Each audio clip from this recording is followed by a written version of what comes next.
قرطاجنہ قسط نمبر 6۔ دیکھتے ہی دیکھتے غضب کی جنگ چھڑ گئی۔ کوناڈس بے ہوش ہو چکا تھا اور ماہر رومی طبیبوں کی ایک ٹولی اس پر جھکی ہوئی تھی۔ اب اس کی قیادت نوجوان شیراٹن کے ہاتھ میں تھی۔ روما کی مجلس شورا نے شیراٹن کو کوناڈس کی مدد کے لیے بھیجا تھا۔ جب سے قرطاجنی امیر البحر نے سمندر میں قدم رکھا تھا، روما کی مجلس بحر روم کی طرف سے متفکر ہو گئی تھی۔ انہوں نے لاطینی نسل کے بے بدل سپاہی شیراٹن کو 40 نئے جہازوں کے ہمراہ کوناڈس کی طرف روانہ کیا۔ رومی مجلس کی یہ مداخلت کوناڈس کو پسند نہ آئی، لیکن وہ توأن اور کرہن خاموش رہا۔ شیراٹن رومی بحریہ کا سپاہی نہیں تھا۔ اس کا تمام تر تجربہ و تربیت مشرقی بحر روم میں مکمل ہوئی تھی۔ اس نے کریٹ کے ملاحوں کے ساتھ کئی سال کشتی رانی کی تھی۔ لڑکپن میں ہی اس کے باپ نے اسے جزیرہ کریٹ کے بحری جنگجوؤں کے ساتھ رکھا تھا۔ وہ نسلاً رومی تھا، اس لیے جب 25 سال کی عمر میں روم آیا تو نہایت تیزی سے ترقی کی منزلیں طے کرنے لگا۔ شیراٹن بنیادی طور پر ایک سپاہی تھا۔ اسے کوناڈس کی قزاقیت سخت ناپسند تھی، لیکن عہدے میں کم مرتبے کا ہونے کی وجہ سے شیراٹن نے کبھی کوناڈس کے کام میں مداخلت نہ کی تھی۔ آج اسے اچانک اپنے بیڑے کی قیادت سنبھالنی پڑی، کیونکہ امیر البحر کوناڈس کو اس کی داشتاؤں نے بری طرح گھائل کر دیا تھا اور اب وہ طبیبوں کے نرغے میں زندگی اور موت کی کشمکش میں مبتلا تھا۔ حملہ بہت زوردار تھا۔ معابرس کے جہاز آندھی اور طوفان کی طرح سفید کھاڑی میں سے نکلے رومی بحری بیڑے کو نرغے میں لینے لگے۔ وہ بے پرواہی کے ساتھ سوئے رومی سپاہیوں پر آتش و آہن برسا رہے تھے۔ جہازوں کے ساتھ جہاز ٹکرا رہے تھے اور شولوں کے ساتھ شولے۔ دیکھتے ہی دیکھتے بات بات جلنے لگے، مستول ٹوٹنے لگے، تختے اکھڑنے لگے اور سمندر میں ایک مصنوعی بھونچال آ گیا۔ بوڑھے معابرس کے چاقو چوبند سپاہیوں نے رومی جہازوں کے ساتھ ٹکراتے اور تلواریں لہراتے ہوئے رومی جہازوں پر سوار ہونے لگے۔ آتش و آہن کی تیز ہوتی ہوئی آوازیں بحر روم کے کان پھاڑ رہی تھی۔ جلتے ہوئے بادبان اور مستولوں کی روشنی میں کہیں کٹے ہوئے بازو دکھائی دیتے اور کہیں اچھلتے ہوئے سر۔ آج ایک بڑا سمندری معرکہ لڑا جا رہا تھا۔ دانشمند شیراٹن نے جلدی اندازہ لگا لیا کہ سرے دست اس کے لیے اپنے زیادہ سے زیادہ جہازوں کو بچا کر لے جانا ہی کامیابی ہوگی۔ چنانچہ رومی جہازوں کے بھونپو چلا چلا کر کپتانوں کو کھلے سمندر میں نکل جانے کی ہدایات جاری کر رہے تھے۔ کوناڈس کے بعد سہ منزلہ جہاز پر کوئی بڑا رومی افسر نہیں تھا۔ شیراٹن تو اپنے الگ جہاز پر تھا۔ چنانچہ جب سہ منزلہ جہاز کے عملے نے کھلے سمندر میں بھاگ نکلنے کے احکامات سنے تو جہاز کا رخ جنوب کی طرف کر دیا۔ جہاز کے عملے میں سب سے زیادہ معتبر ساراکیس تھا۔ یہ ادیر عمر ملاح دوڑ کر نیچے تہ خانے میں آیا اور حبشی غلاموں کو مزید تیز چپو چلانے کے احکامات دینے لگا، لیکن سارکن کو معلوم نہیں تھا کہ وہ تہ خانے میں آ کر کتنی بڑی غلطی کر چکا ہے۔ اگرچہ ہر غلام کے پیر لوہے کی کڑیوں میں جکڑے ہوئے تھے، لیکن ہاتھ سب کے آزاد تھے۔ ساراکیس جو ہی لیبیائی نوجوان کیدار کے نزدیک سے گزرنے لگا، کیدار نے کوڑا برداروں کی پرواہ کیے بغیر اٹھ کر ساراکیس کی گردن دبوچ لی۔ کوڑا بردار تیزی سے آگے بڑھا اور اپنا کوڑا لہرا کر غلام کو مارنے لگا تو کیدار نے ساراکیس کا جسم اس کے سامنے کر دیا۔ کوڑا بردار یکدم رک گیا۔ کیدار نے تحکمانہ لہجے میں کہا، میری کڑی کھولو ورنہ میں اس رومی کی گردن مروڑ دوں گا۔ ساراکیس کی آنکھیں ابل کر باہر نکل رہی تھی۔ کیدار کے تنومند بازو میں اتنی طاقت تھی کہ رومی افسر کو دن میں تارے نظر آنے لگے۔ کوڑا بردار ابھی تک شش و پنج میں مبتلا تھا۔ تب خود ساراکیس نے اسے غلام کی بات ماننے کے لیے کہا، اس کے پیر کی کڑی کھول دو۔ ساراکیس کے گلے سے خرخراہٹ زدہ آواز نکلی۔ پہرے دار نے فوراً اپنے لباس میں چابیوں کا گچھا نکالا اور کیدار کے پیروں کی کڑی کھولنے لگا۔ ایک زنجیر میں 3 غلاموں کے پیر جکڑے ہوئے تھے۔ کیدار آزاد ہوا تو مزید 2 حبشی غلام بھی اور آزاد ہو گئے۔ پاؤں کی زنجیر سے چھٹکارا پاتے ہی کیدار اچھل کر 24 بینچوں سے نکل آیا، لیکن ساراکیس کی گردن ابھی تک کیدار کی کوہنی کے تلے تھی۔ کیدار نے ساراکیس کی گردن چھوڑنے سے پہلے اس کے لباس میں سے اس کا لمبا خنجر بے نیام کر لیا۔ ساراکیس کی تلوار تو پہلے ہی گر چکی تھی۔ کیدار نے خنجر کھینچا اور ایک جھٹکے سے اس کو پرے پھینک دیا۔ اگلے لمحے کیدار زمین پر پڑا ساراکیس کی تلوار اٹھا رہا تھا۔ کوڑا بردار پہرے دار کو موقع ہی نہ مل سکا کہ وہ کچھ کر سکے، لیکن کیدار کو تو پورا موقع مل گیا تھا کہ وہ اپنی بہادری کے جوہر دکھائے۔ اس نے تلوار اٹھائے بجلی کی تیزی سے آگے بڑھ کر کوڑا بردار کی گردن پر وار کیا۔ اگلے لمحے اس کا دھڑ سر کے بغیر ہی ہاتھ میں کوڑا پکڑے رقص کر رہا تھا۔ ساراکیس نے یہ منظر دیکھا تو اس کے دیدے بری طرح پھیل گئے۔ کیدار وحشی ہو چکا تھا۔ باہر کی آوازوں سے اسے اندازہ ہو چکا تھا کہ رومی بیڑے کی کسی بڑی فوج کے ساتھ جنگ ہو رہی ہے۔ یہی وجہ تھی کہ آج اس نے موقع سے فائدہ اٹھایا اور اپنے تمام تر غضب و غضب کو آزمانے کا فیصلہ کر لیا، لیکن اس نے مناسب جانا کہ سب سے پہلے بدھے ہوئے غلاموں کو آزاد کرائے۔ اس نے اپنے ساتھ آزاد ہونے والے 2 حبشی غلاموں کو حکم دیا اور دونوں پہرے داروں کی لاش سے چابے کا گچھا حاصل کر کے باقی غلاموں کو آزاد کرنے لگے۔ سارے حبشی غلاموں نے بطور ہتھیاروں کے لیے چپو اٹھا لیے اور آزاد ہوتے ہی کیدار کی قیادت میں ایک جتھے کی صورت میں اکٹھے ہونے لگے۔ چپو چلنے بند ہوئے تو جہاز رک گیا۔ جہاز رکا تو اوپر موجود عملے میں اضطراب کی لہر دوڑ گئی۔ سہ منزلہ جہاز کے بعد دیگر رومی افسر تہ خانے کی طرف بڑھ رہے تھے، لیکن تہ خانے میں تو 50 خوفناک غلاموں کا چپو بردار دستہ موجود تھا۔ آن کے آن میں تہ خانہ رومی افسروں کا مقتل بن گیا۔ کیدار کا دستہ کالے چونٹوں کی طرح تہ خانے کے دروازے سے ابل پڑا۔ ان کے سامنے کوئی شمشیر بردار بھی آتا تو لمبے چپو کا تھپڑ کھا کر وہیں ڈھیر ہو جاتا۔ بہت جلد جہاز پر موجود رومیوں کا صفایا ہونے لگا۔ باغی غلاموں کا دستہ تھوڑی دیر بعد چپو کے بجائے لمبی تلواریں لیے دوسری منزل کی طرف بڑھ رہا تھا۔ انہوں نے پہلی منزل پر موجود تمام رومیوں کو مار دیا۔ عملے کی سب سے زیادہ تعداد بڑی منزل پر ہی تھی۔ دوسری منزل پر موجود رومیوں نے باغیوں کے سامنے ہتھیار ڈال دیے۔ کیدار دوڑ دوڑ کر دوسری منزل کے ایک کمرے میں جھانک رہا تھا۔ اسے شیتل کی تلاش تھی۔ اپنی قید کے دوران اس نے جہاز پر موجود کوناڈس کی داشتاؤں کا ذکر سنا تو اسے یقین ہو گیا کہ شیتل کو بھی اسی جہاز میں رکھا گیا ہوگا۔ اسے دوسری منزل کی کسی کمرے میں شیتل نہ ملی، لیکن ایک کمرے میں اس نے ایک عجیب منظر دیکھا۔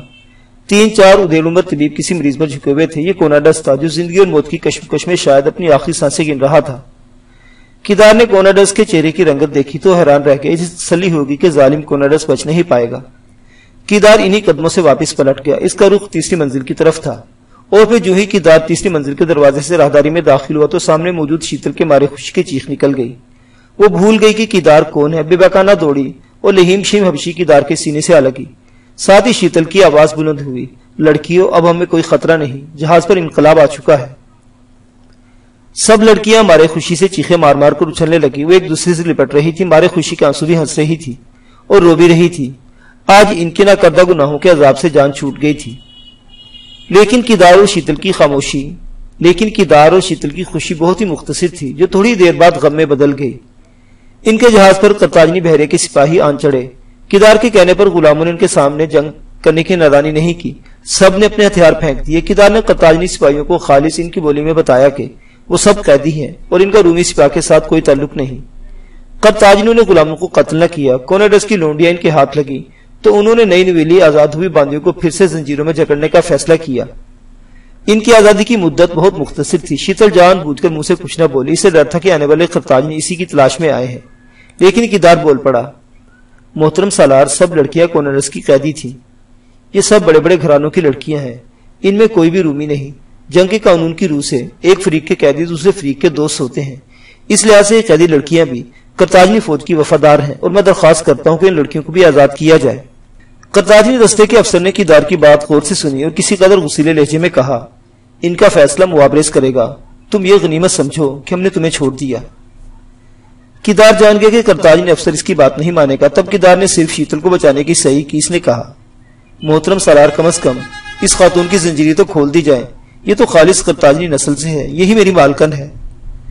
قرطاجنی افسر نے غور سے شیتل کی جانب دیکھا، پھر اپنے لہجے کو نرم بناتے ہوئے شیتل سے سوال کیا، تم قرطاجنی ہو؟ ہاں۔ تم یہاں اس جہاز پر کیسے؟ ہمارے جہاز کو کوناڈس نے لوٹ لیا تھا، ہم اپنے تجارتی جہاز کے ساتھ مشرق کے ممالک کی طرف جا رہے تھے۔ راستے میں بحری قزاقوں نے ہم پر حملہ کر دیا، ہمارا جہاز لوٹے اور ہمیں غلام بنا لیا۔ بعد میں پتہ چلا کہ وہ بحری قزاق نہ تھے بلکہ رومی بحریہ کا سربراہ کوناڈس تھا۔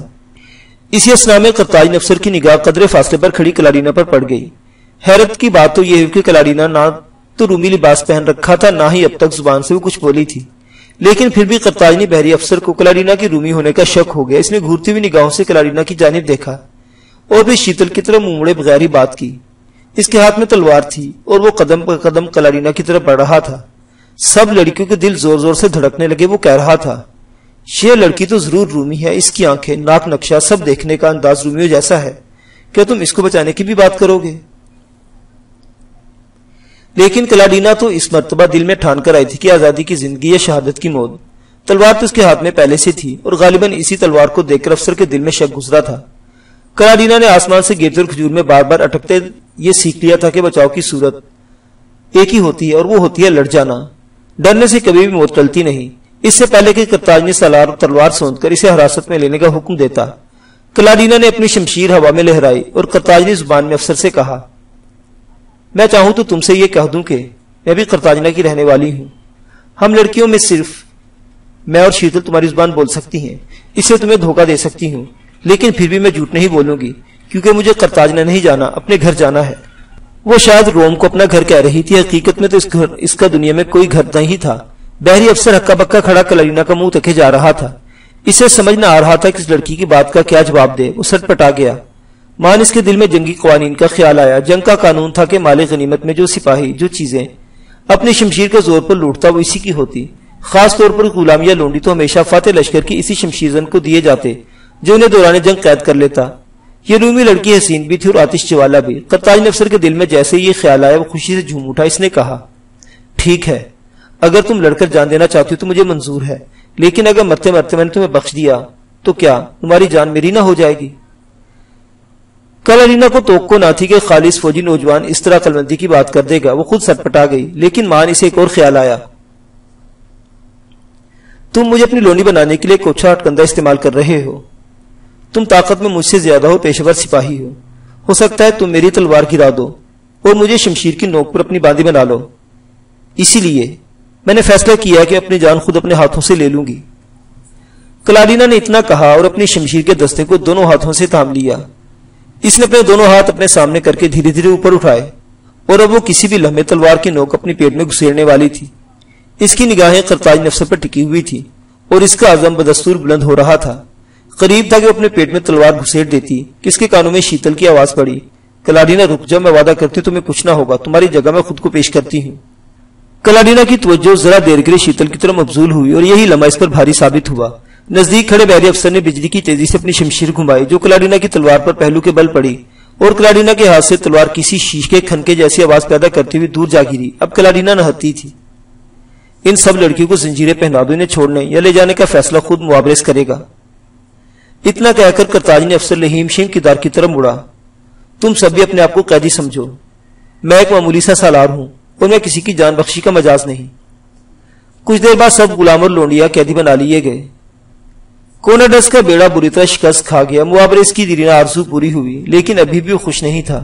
کوناڈس اس کے ہاتھ نہ لگا تھا اور کوناڈس کا آدھا بیڑا بھی باقی تھا، لیکن معابرس کوناڈس کے بقیہ بیڑے کا انتظار نہیں کر سکتا تھا کیونکہ روما کا وفادار سالار شیراٹن اپنے 40 جہازوں کو لے کر عین جنگ کے دوران نکل بھاگا تھا. شیراٹن کی قابلیت بہادری کی خبریں قرطاجنی سپاہ سالار معابرس نے سن رکھی تھی، چنانچہ اس نے رومی ساحلوں پر مزید وقت گزارنا مناسب نہ سمجھا. معابرس نے اپنے فاتح لشکر کو بھاری مالی غنیمت کے ساتھ واپسی کا حکم دیا. شیتل ابھی تک ملکرت کے مندر کی مفرور نرتکی کے طور پر پہچانی نہ گئی تھی، لیکن وہ ابھی تک قیدی تھی. باقی لونڈیاں بھی ابھی تک ایک جہاز کے تہہ خانے میں قید تھی. جلدی معابرس قیدیوں کے بارے میں کوئی فیصلہ کرنے والا تھا. آج شیتل بے حد اداس تھی. میلے تہہ خانے کے چوبی فرش پر بیٹھے اپنے گھٹنوں میں سر دیے اور آج بھی سنتوش کے بارے میں سوچ رہی تھی. وہاں پجاری کا نوعمر بیٹا نہ جانے کہاں چلا گیا تھا. کوناڈس کی قید میں بھی اس نے لاکھ کوشش کی کہ سنتوش کے بارے میں کوئی سنگن لے سکے، لیکن اس سے زیادہ پتہ نہ چل سکے کہ قزاقی کے ذریعے لوٹے گئے قیدی شہر روما کے بازاروں میں نیلام کر دیے جاتے ہیں. اس کا محبوب، اس کا دیوانہ سنتوش کہاں تھا؟ کوناڈس نے سچ مچ اسے غلاموں کے ساتھ روما بھیج دیا تھا جہاں اس کی بولی لگنے والی تھی. سنتوش اس وقت بھی روما کے بازار میں تھا. روما شہر کا بازار بڑا بارونق تھا. یورپ کے ہر شہر کا باشندہ یہاں پایا جاتا تھا. قرطاجنہ کے مقابلے میں شہر روما بہت قدیم تھا. یہ اطالیہ کا تب بھی دارالحکومت تھا. یورپ کے جنوبی ساحلوں کے نزدیک اطالیہ کے 20 بڑے قصبے تھے. نیچے سسلی تک اطالیہ کا ہی سکہ چلتا تھا. یورپ کے خشکی کے ٹکڑے کا تو یہ جنوبی ملک تھا، لیکن بحر روم کے لحاظ سے اطالیہ شمالی سرزمین تھی. بحر روم کی پوری شمالی سرحد دور اسپین سے شروع ہو کر مشرق کے ملک شام تک بے اندازہ لمبی تھی.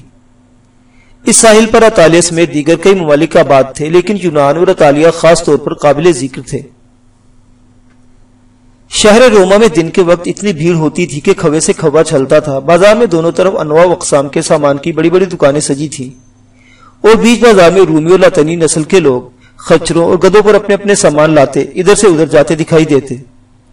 بازار میں جگہ جگہ مختلف قسم کی نیلامیوں کے چبوترے تھے. چبوترے پر کوئی ایرانی تاجر اپنے قالینوں کے گن گاتا سنائی دیتا تو کسی پر کوئی یونانی سائنسدان اپنے مختلف کرتب بیچتا نظر آتا. سیراکیوز اور یونان کے لوگ طرح طرح کے کرتب، معمے اور دماغی کھلونے بنانے میں مشہور تھے. بازار کے بڑے چوک کے بیچوں بیچ رومیہ اطالیوں کی کسی فتح کی یادگار میں کسی قدیم سپاہ سالار کا مجسمہ نصب تھا. رومی جب بھی کوئی شہر فتح کرتے اس مقام پر اپنی فتح کا جشن مناتے تھے. رومی لوگ اپنے آپ کو مگرمچھ کہتے اور ان میں یہ ضرب المثل مشہور تھی کہ شیر بھی مگرمچھ سے نہیں لڑتا. یہ وہ زمانہ تھا جب بحر روم میں رومی کے تسلط کی ابتدا تھی اور ابھی قرطاجنہ والے پورے عروج پر تھے. روما کے کھلے بازار میں آئے روز نئی نئی خبریں گشت کرتی رہتی تھی اور اب تو ارمیندس کے لشکر کی شکست کے افسانے زبان زد عام تھے. اکا دکا بچ نکلنے والی سپاہی جب روما پہنچ رہے تھے قرطاجنی سپاہ سالار برتھاس اور اس کے سپاہیوں کے مظالم کی داستانیں بڑھا چڑھا کر سناتے. جگہ جگہ ان کے گرد لوگوں کے ٹھٹ لگ جاتے، عورتیں رونے لگتی، لیکن بعض رومی کہانیاں سنانے والے سپاہیوں کو ڈانٹتے اور ان کو بزدلی کے تانے دینے لگتے۔ جب سے برتھاس نے رومی ساحلوں پر قدم رکھا تھا، پورے رومۃ الکبریٰ کے ماحول میں غم و غصے کے ساتھ خوف اور دہشت کی لہر بھی دیکھی جا سکتی تھی۔ آج غلاموں کے چبوترے پر بھی رش تھا، نئے غلاموں کی کھیپ بکنے کے لیے آئی تھی۔ یہ ایک بڑا سا چبوترا تھا، گویا کسی جلسے کا سٹیج۔ چبوترے پر ایک قطار میں 30 سے زیادہ غلام زنجیروں میں جکڑے اپنے فروخت ہونے کے انتظار کر رہے تھے۔ لاطینی سوداگر باری باری ایک ایک غلام کو پکڑ کر باقیوں سے الگ کرتا اور اس کا ابتدائی مول بول دیتا۔ اگلے لمحے بولی شروع ہو جاتی۔ 500 ٹیلنٹ چاندی، 510 ٹیلنٹ چاندی، 520، 550۔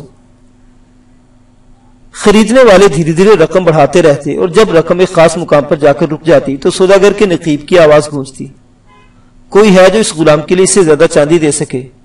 یہ مضبوط پٹھا ہے، 6 فٹ قد، نظر تیز، رومی اور لاطینی دونوں زبانوں پر عبور، کھیتی باڑی سے لے کر گھوڑوں کے نال لگانے تک کا ہر کام کر لیتا ہے۔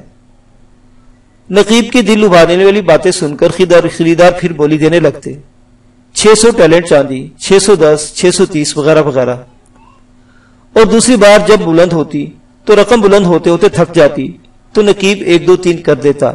نیا مالک آگے بڑھتا اور غلام کے گلے میں نیا توق ڈال کر اسے لے جاتا۔ بکتے بکتے آج سنتوش کی باری آ گئی۔ شہزادگی کے رتبے میں پلا یہ لڑکا جب خریداروں کے جم غفیر کی نگاہوں کے سامنے آیا تو سب کی آنکھیں پھٹی کی پھٹی رہ گئی۔ یونان کی افرودیتی دیوی سے زیادہ حسین یہ لڑکا اپنے گول گول گال تھر تھراتا اور بڑی بڑی سی آنکھیں پٹ پٹائے مجمع کو دیکھ رہا تھا۔ سوداگر نے اپنا مول بتایا، 10,000 ٹیلنٹ چاندی۔ تماشائیوں میں جوش و جذبہ بھر گیا۔ 10,000 بہت بڑی رقم تھی، اتنی کہ سیراکیوز کا حاکم ہر سال اتنی رقم روما کو خراج میں دیتا تھا۔ سب تماشائی نزدیک ہو گئے۔ لڑکا بہت حسین تھا اور یہ وہ زمانہ تھا جب دنیا کی جنسی ذہنیت پر لڑکیوں سے زیادہ لڑکوں کا غلبہ تھا۔ بڑی بڑی توندوں والے لاطینی تاجر میدان میں آ گئے۔ 11,000 ٹیلنٹ چاندی، 11,500، 12,000، 12,500۔ سنتوش کی قیمت بڑھتی گئی اور بڑھتے بڑھتے 22,000 ٹیلنٹ چاندی تک پہنچ گئی۔ تماشائیوں کے چہرے شدت جذبات سے لال تھے۔ آج وہ ایک بہت قیمتی غلام بکتا دیکھ رہے تھے۔ سنتوش کے خریدار صرف شوقین تھے۔ کام کاج کے لیے غلاموں خریدنے والے تاجر پچھلی قطار میں کھڑے شوقین عمرہ کی بولیاں سن رہے تھے، اور جب مزید بولی بڑھنی رک گئی تو نقیب نے حسب دستور کہا، ہے کوئی اور جو اس ہیرے کی قیمت اس سے بڑھ کر لگائے؟ یہ قرطاجنہ کا شہزادہ ہے، جو خریدے گا شان اور مرتبہ پائے گا۔ اس کا مقام طبقہ عمرہ میں اور بلند ہو جائے گا۔ اور حسب معمول قیمت پھر سے بڑھنے لگی۔ جس وقت نقیب نے 1 2 3 کیا تو سنتوش 36,000 ٹیلنٹ کے عوض کوہ مغرب کے ایک متمول ساہوکار کا غلام بن چکا تھا۔ مجمع میں تالیاں بجنے لگی۔ لاطینی سوداگر نے آگے بڑھ کر سنتوش کے گلے سے اپنا چمڑے کا پٹا اتار لیا۔ متمول سوداگر کے کارے آگے بڑھے اور انہوں نے سنتوش کو دائیں بائیں بازو سے پکڑ کر گویا حراست میں لے لیا۔ سنتوش بک چکا تھا۔ میلکرت دیوتا کے مہا پجاری کا بیٹا بک چکا تھا۔ دیوانی شیتل کا دیوانہ عاشق بک چکا تھا۔ سنتوش کی آنکھوں میں آنسو نہیں تھے، ایک آگ تھی، ایک تپش تھی۔ آج جس طرح سرے بازار اس کی نمائش کی گئی تھی، اسے بہت برا لگا تھا۔ وہ تو پہلے سے ہی زخم خوردہ تھا۔ اس نے کینہ توز نظروں سے اپنے نئے آقا کو دیکھا اور دل میں کہا، تو نے بہت گھاٹے کا سودا کیا ہے سوداگر، یہ غلام تمہارے کسی کام کا نہیں۔ کوہ ایریکس کا متمول سوداگر اپنے نئے غلام پر اتراتا واپس اپنی وادیوں میں لوٹ گیا، جہاں برف ہی برف تھی، اونچے اونچے پہاڑ اور کپاس کی طرح 400 پھیلی برف کی چادر۔ کوہ مغرب کے اس متمول سوداگر کا نام پولا بیس تھا۔ یہ لگ بھگ 51-52 سال کا ایک مضبوط پہاڑی سردار تھا۔ پوری غال اقوام میں خوشحالی ہی خوشحالی تھی اور اس کی وجہ ان کے پہاڑوں سے نکلنے والا زمرد تھا۔ یہ قیمتی پتھر شام و فلسطین کے محلات سے لے کر پارسا گد کے قصرے تاجارہ تک میں استعمال ہوا تھا۔ ابھی دنیا کے باقی خطوں میں زمرد کہیں دریافت نہیں ہوا تھا۔ یہی وجہ تھی کہ ان برفیلے خوفناک پہاڑوں میں بسنے والی آزاد قلتی اور غال قومیں اپنے بے شمار غلاموں کے بل پر خاصی متمول ہو گئی تھی۔ اتنی متمول کے قلتی یا غال سردار قیمتی سے قیمتی غلام خریدنے پر فخر محسوس کرتے۔ پولا بیس کی جاگیر کوہ مغرب کے برفانی چوٹی عبور کر کے وادی برف میں واقع تھی۔ سنتوش کو بھی وہیں جانا تھا۔ معزز سامعین حضرات، یہ داستان ابھی جاری ہے، بقیہ واقعات اگلی قسط میں دیکھتے رہیے۔ ناولستان، اسلامی اور تاریخی کہانیوں کا مرکز۔ اللہ حافظ۔